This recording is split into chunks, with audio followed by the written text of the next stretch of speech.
Assalamualaikum warahmatullahi wabarakatuh. Banyak orang yang meremehkan dan memandang sebelah mata tukang ojek. Tapi saya santai saja, karena hidup ini memang tidak pernah lepas dari komentar orang lain. Karena menurut saya, apapun pekerjaan dan profesi kita di dunia ini adalah mulia selama pekerjaan itu halal, dan termasuk sebagai tukang ojek. Menurut saya, ojek adalah pekerjaan yang membuat kita menjadi lebih tenang, santai, bebas, dan leluasa. Karena pekerjaan ini bisa mengatur waktu kita sendiri, dan bukan kita yang diatur-atur. Ada yang mengatakan hidupnya kurang beruntung karena jadi tukang ojek. Justru, menurut saya, jadi tukang ojek adalah keberuntungan yang luar biasa. Karena profesi ini mampu memanage waktu kita sendiri, terutama waktu untuk beribadah kepada Allah Subhanahu wa Ta'ala. Ketika menjelang waktu sholat, kita bisa mematikan aplikasi dulu untuk menjalankan kewajiban sholat tepat waktu dan bahkan berjamaah di masjid. Kalau pekerjaan yang lain, saya rasa belum tentu bisa. Tak mengapa kita dipandang hina oleh makhluk. Yang terpenting tidak hina menurut pandangan Allah Subhanahu wa Ta'ala. Intinya tak perlu mendengarkan apa kata orang selama profesi yang kita geluti tidak keluar dari yang namanya koridor syariat. Syukuri seperti apapun keadaan dan kondisi kita, dan jangan selalu membandingkan dengan hidup orang lain agar kita tidak menjadi orang yang kufur nikmat. Dan yang perlu diingat, apapun profesi kita tetap harus Allah yang dijadikan prioritas dan tujuan utama. Karena Allah menciptakan kita, wa ma khalaqtul jinna wal insa illa liya'budun. Tidaklah aku menciptakan jin dan manusia semata-mata hanya untuk beribadah kepadaku. Maka apapun status kita, apapun profesi kita dan pekerjaan kita, dan apapun peran kita dalam hidup, niatkan semuanya untuk ibadah kepada Allah Subhanahu wa Ta'ala.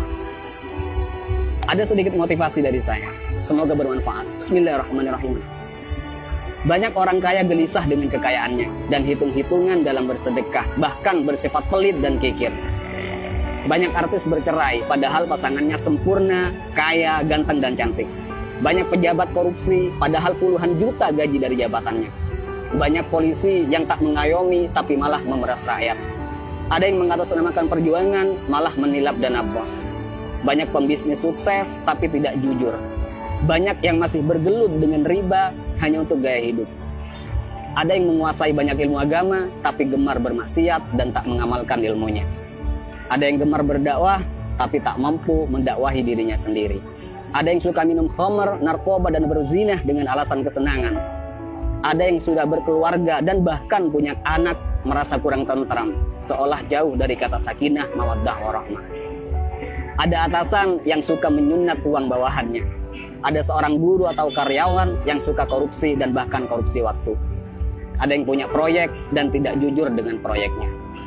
Banyak dokter, perawat, dan bidan yang tidak lemah lembut, tidak jujur, dan bahkan terkadang tidak memanusiakan pasiennya. Ada yang sibuk mencari dunia sampai lupa pada Tuhannya dan lalai dalam sholatnya. Dan masih banyak lagi kasus-kasus yang tidak bisa saya sebutkan semuanya. Mari kita berpikir, kenapa mereka demikian? Karena dalam hidupnya bukan Allah yang mereka jadikan prioritas dan tujuan utama. Karena jika Allah yang mereka jadikan prioritas dan tujuan utama dalam hidupnya, maka sangat mustahil mereka berbuat demikian. Wa may yuhajir fi sabilillah yajid fil ardi muraghaman katsiran wa sa'a. Ayo kita berhijrah. Karena ketika kita berhijrah dan lalu Allah kita jadikan prioritas dan tujuan utama dalam hidup, maka Allah akan meluaskan rezeki dan kelapangan hati untuk kita. Dan ketika hati kita sudah lapang dan luas, maka sebanyak apapun persoalan yang kita hadapi dan sebesar apapun masalah yang menimpa kita, kita akan tetap tenang menyikapinya. Karena hati kita lebih lapang dan lebih luas dari masalah yang kita hadapi. Tapi jika dalam hidup bukan Allah yang kita jadikan tujuan utama, maka hati kita akan sempit. Jadi sebanyak apapun harta kita, setinggi apapun pangkat dan popularitas kita, semua malah tak akan henti menggelisahkan dan bahkan membingungkan. Karena hati yang sempit tak akan pernah merasa cukup dan bahkan akan menjadikan kita sebagai budak dunia yang tak akan pernah ada puasnya. Jadi sekali lagi buat teman-teman, tak usah malu apapun profesi dan pekerjaan kita. Selama itu halal, semua adalah pekerjaan yang mulia. Dan yang terpenting, apapun profesi kita, apapun pekerjaan kita, dan apapun peran kita dalam kehidupan, niatkan semuanya untuk ibadah dan jadikan Allah sebagai prioritas dan tujuan utama. Dan jika kita galau, gelisah, sedih, gundah gulana, hati tidak tenang, maka perlu kita cek. Pasti ada kesalahan dan maksiat yang kita lakukan. Dan sudah pasti kita meletakkan dunia di atas Tuhan. Dan juga saya pastikan hubungan kita dan Allah sudah tak lagi mesra.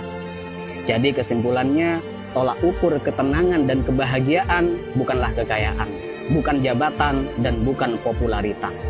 Tapi tolak ukur ketenangan dan kebahagiaan adalah tergantung di mana letak Allah di hati kita.